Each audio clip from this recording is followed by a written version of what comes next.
লাস্টে হয়ে গেল। এটা দেশি স্টাইলের কুলিপিঠে, এটা ময়দা দিয়ে কুলিপিঠে। কোকোনাটটা আগে ফ্রাই করা হয়ে গেছে, এখন আমরা আগে একটু গোল করে একটু পেড়াটাকে একটু গোল করবো, কোর মতন একদম, আমাকে দেখাতে হবে না।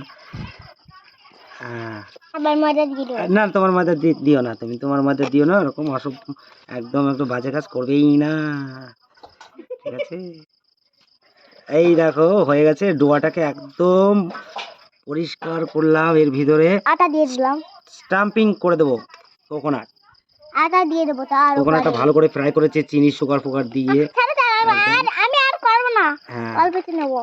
ওকে ওকে, চলো এবারে এটাকে ফিল করতে হবে, ফিল আপ করে দেবো, ফিল আপ। ওকে, চলো, বলছিল যে আমি পারি না, দেখা যাক হাতের কাজ কে না দেখে পারে। ওকে, কিনে দেখে পারে কোথা করতে করে। এটা তো হয়ে গেল, এবার ডিজাইনটা কি করে করবো, তাই তো বলছে।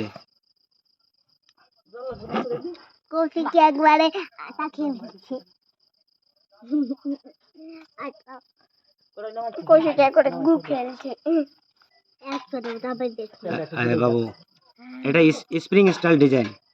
হ্যাঁ, তোমার মা বলছিল আমি পারি না, তো ডিজাইনটা একটু ভালো করে দেখবেন সবাই, ডিজাইনটা দেখবেন, ঠিক আছে? দাও জল দাও বাবা। লাস্টে হয়ে গেল।